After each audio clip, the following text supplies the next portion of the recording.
Bonjour à toutes et à tous. Aujourd'hui, je vais vous présenter les conclusions de la commission d'enquête sur les obstacles à l'indépendance du pouvoir judiciaire. Commission d'enquête qui a été demandée par le groupe parlementaire de la France Insoumise et dont j'ai été le président.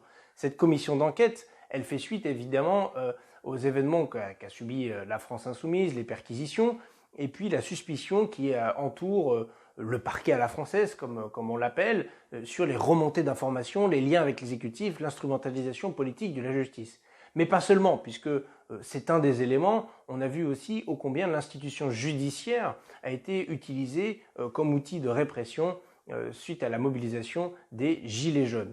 Et puis, bien au-delà, on a vu aussi le cas de Geneviève Leguet. Vous vous souvenez de ce procureur qui a été auditionné par la commission d'enquête, Jean-Michel Prêtre, qui avait modifié sa communication publique pour ne pas être trop dissonant avec la parole d'Emmanuel Macron, du chef de l'État. Je dois dire que je suis très satisfait de cette commission d'enquête qui a d'ailleurs eu les honneurs médiatiques puisque suite au témoignage d'Éliane Houlette, ancienne procureure nationale financière, qui a dénoncé les pressions de sa hiérarchie, Catherine Chanrenaud, la procureure générale de Paris, eh bien, il y a eu des tas de retombées médiatiques. Alors la droite a instrumentalisé un peu tout ça et on comprend bien pourquoi dans le cadre de l'affaire Fillon, et ça a permis que cette commission d'enquête soit visible. Visible puisque d'ailleurs, à la suite de ce témoignage d'Éliane Houlette, il y a eu d'autres témoignages à nouveau de Catherine Chanrenaud, de Jean-Michel Ayat sur une affaire sensible, l'affaire Fillon. Évidemment, dans la suite de cela, nous avons eu connaissance des problématiques dans le cadre de l'enquête préliminaire, des fadettes. Enfin bon, je ne veux pas trop m'éterniser sur tout ça, puisque la commission d'enquête a rendu son rapport. En fait, en réalité, le rapporteur Didier Paris de La République En Marche a rédigé son rapport avec 41 propositions et vous trouverez en annexe du même rapport les propositions que je formule en tant que président de la commission d'enquête, 63 pour être exact.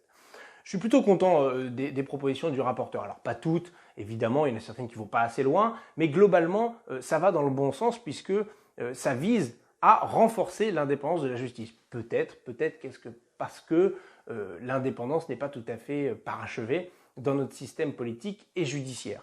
Évidemment, les pressions sont multiples sur l'institution judiciaire, on pense aux pressions politiques de l'exécutif, mais pas seulement, vous avez aussi les pressions médiatiques, le lien un peu parfois ambivalent avec les journalistes et puis les fuites judiciaires qu'il y a dans la presse, ou les pressions contre les journalistes eux-mêmes par des moyens judiciaires. On se souvient de la tentative de perquisition chez Mediapart. Et puis les liens avec le monde économique, les pressions plutôt du monde économique. Là, je vous renvoie à l'audition de Jérôme Kerviel où on voit comment la Société Générale, par le biais de quelques avocats qui connaissent bien quelques magistrats, ont pu finalement encadrer la procédure judiciaire au mépris, évidemment, des critères d'indépendance et d'impartialité qui y sont liés. Alors 41 propositions, évidemment, il y en a énormément qui concernent le Conseil supérieur de la magistrature. Pour nous, le Conseil supérieur de la magistrature doit demain être le véritable garant de l'indépendance de la justice. Car aujourd'hui, dans notre Constitution, le garant de l'indépendance de l'autorité judiciaire, comme il convient de l'appeler dans la Ve République, mais dans la Sixième, nous verrons, évidemment, c'est le président de la République. Donc vous vous dites qu'en fait, le président de la République, chef de l'exécutif, est garant de l'indépendance d'un autre pouvoir. Déjà, il y a quelque chose qui cloche. C'est pourquoi il faut que ce Conseil supérieur de la magistrature soit renforcé. Le rapporteur propose, par exemple, que les conditions de nomination des chefs de juridiction du siège, c'est-à-dire président de tribunal, président de cour d'appel, que ce soit les mêmes conditions de nomination pour les chefs de juridiction côté parquet, c'est-à-dire procureur de la République, procureur général. C'est-à-dire que le Conseil supérieur de la magistrature doit pouvoir proposer les candidats et pas la garde des Sceaux. Vous vous souvenez d'ailleurs des conditions de nomination de Rémy Hetz, procureur de la République de Paris, puisqu'il y avait à l'initiale 3 candidats, parmi lesquels ne figurait pas Rémy Hetz. Et puis, le monarque, Emmanuel Macron en l'occurrence, a dit « Écoutez, ces 3 candidats ne vont pas du tout, j'en veux un autre ». Il a rayé la liste. Nicole Belloubet a proposé ensuite Rémy Hetz, qui a été conformément auditionné par le Conseil de la magistrature, qui a donné un avis conforme sur un seul candidat, Rémy Hetz, qui ensuite a été nommé procureur de la République. Je veux dire que tout ça jette au moins le discrédit sur la justice, si ce n'est aussi sur l'exécutif, et on sait ô combien la justice, le mot de justice, est important pour les Françaises et les Français. On se réclame toujours de lutte pour la justice sociale, la justice fiscale, la justice climatique. Bref, l'idée de justice est centrale et constitutive de la démocratie et de la République. Elle ne peut pas être l'apanage et galvaudée par des politiciens qui utilisent la justice à leur profit quand ils sont eux-mêmes en situation d'être majoritaires. Alors, ces propositions qui visent à renforcer le pouvoir du CSM, du Conseil supérieur de la magistrature, sont plutôt positives. D'ailleurs, le rapporteur propose également qu'un magistrat qui se voit atteint dans son indépendance ou qui a connaissance d'une atteinte à l'indépendance ou à l'impartialité d'un de ses collègues devrait pouvoir saisir le Conseil supérieur de la magistrature. Et oui, ce n'est pas le cas aujourd'hui. Aussi étrange que cela puisse paraître, ce n'est pas le cas aujourd'hui. Donc des modifications substantielles qui doivent pouvoir être abondées dans ce sens. Mais pour nous, nous allons beaucoup plus loin. Ce Conseil supérieur de la magistrature doit faire la place belle à des citoyens, puisque, je le rappelle, la justice est rendue au nom du peuple français. C'est ce qui est écrit à la fin des jugements. Elle n'est pas rendue au nom de la garde des Sceaux, enfin, du garde des Sceaux maintenant, avec M. Dupond-Moretti, ni au nom du président de la République, ni même au nom de l'État, elle est rendue au nom du peuple français. C'est pourquoi dans les jurés d'assises, il y a des citoyens tirés au sort qui les composent dans ces procès de cour d'assises pour les criminels les plus dangereux, qui ont commis les crimes les plus odieux. Bon, il faut que cette idée qui provient de la Révolution française irrigue tout le fonctionnement judiciaire. Nous sommes pour qu'il y ait des citoyens tirés au sort au sein du Conseil supérieur de la magistrature. Il pourrait en être de même dans les conseils de juridiction qui organisent la vie d'une juridiction, c'est-à-dire d'un tribunal. Il faut aussi que la justice ait les moyens de son indépendance. Parce que qu'est-ce que vous voulez être indépendant quand vous avez des piles de dossiers comme ça, que vous devez aller le plus vite possible sur chacun des dossiers, que ce soit en matière pénale ou en matière civile. Il faut, paraît-il, faire des enquêtes à charge et à décharge. Mais quand vous n'avez pas le temps, vous ne faites qu'à charge. Où sont les droits de la défense dans tout ça? Où est la recherche réelle de la vérité? Et ça vaut pour les petites affaires jusqu'aux très grandes, puisqu'on ne peut pas dire que la comparution immédiate, par exemple, qui est la justice on va dire, la plus de proximité, la plus rapide, la justice d'abattage, ce soit une bonne justice. C'est pas vrai, toute personne qui a assisté à une comparution immédiate se dit que ce n'est pas une bonne justice, ni pour les victimes, ni pour les auteurs, ni pour l'institution judiciaire. Donc il faut sortir de tout ça et se donner les moyens. Il y a pour ça des propositions toutes simples qui déjà permettraient de gagner en visibilité, en clarté. Bon, augmenter le budget, évidemment, et là je vous renvoie à nos propositions pour notre partage des richesses et un budget de l'État qui soit à la hauteur des enjeux.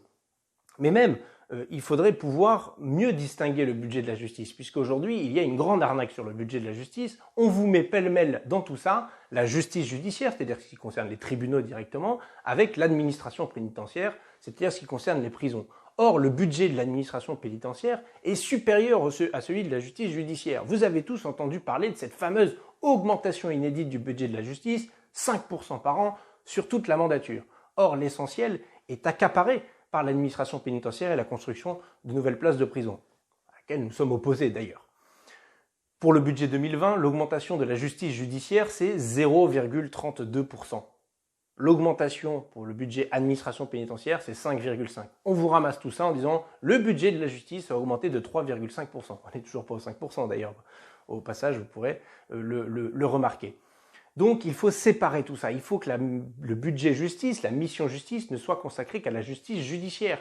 Qu'on y voit plus clair. Que le Conseil supérieur de la magistrature puisse donner son avis sur ce budget, sur les moyens qu'on lui donne pour accomplir cette tâche, cette mission de service public qui est la sienne. Bref, tout un tas de propositions qui concourent à faire en sorte que la justice soit véritablement rendue au nom du peuple français. Et au fil de ces 63 propositions, on propose également qu'il y ait un renforcement du statut des greffiers, du nombre des greffiers qui sont garants de la procédure, de remettre la place de l'avocat, notamment dans l'enquête préliminaire, de limiter l'enquête préliminaire au minimum, c'est-à-dire, je vais juste paraphraser Éric Dupond-Moretti qui disait « il faut que l'enquête préliminaire reste préliminaire ». Bon ben voilà, il a tout dit. Si en plus il pouvait faire une réforme qui va dans ce sens, ce serait génial. Bon, on n'y est pas encore. Donc ce rapport pose les bases de toutes ces propositions pour faire en sorte que la justice ne soit pas juste un idéal, mais puisse s'incarner aussi dans la réalité concrète de la vie des gens, que ce soit pour les délinquants économiques et financiers ou les affaires politico-financières, jusqu'à celui tout en bas qui commet un petit délit et qui se retrouve devant un juge. Je dois dire que cette commission d'enquête aura au moins permis une chose, en dépit du fait qu'il n'y aura peut-être pas de projet de loi, pas d'avancée dans l'immédiat, c'est que la justice est à nouveau un sujet de débat à la portée des citoyennes et des citoyens. Ce n'est plus l'affaire d'une élite de quelques-uns, de sachants, de savants, qui savent mieux que les autres ce qu'il convient de faire pour la justice. Et ça, c'est un point d'appui pour nous et pour la suite.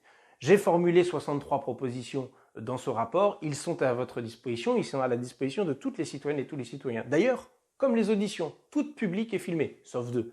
Mais la quasi-totalité sont publiques et filmées. Vous pouvez les regarder, vous pouvez vous faire votre propre avis. Et ça, c'est aussi un acquis du travail parlementaire de la France insoumise. En tout cas, allez vite voir ce rapport, suivez l'actualité sur le sujet, puisqu'il y aura sans doute peut-être quelques rebondissements. Je vous rappelle que j'ai transmis 6 parjures, c'est-à-dire de personnes qui, devant la commission d'enquête sur l'indépendance du pouvoir judiciaire, n'ont pas dit la vérité. Or, devant une commission d'enquête, on est tenu par la loi de dire la vérité. On verra quel sort sera réservé à la justice à ces parjures. À bientôt.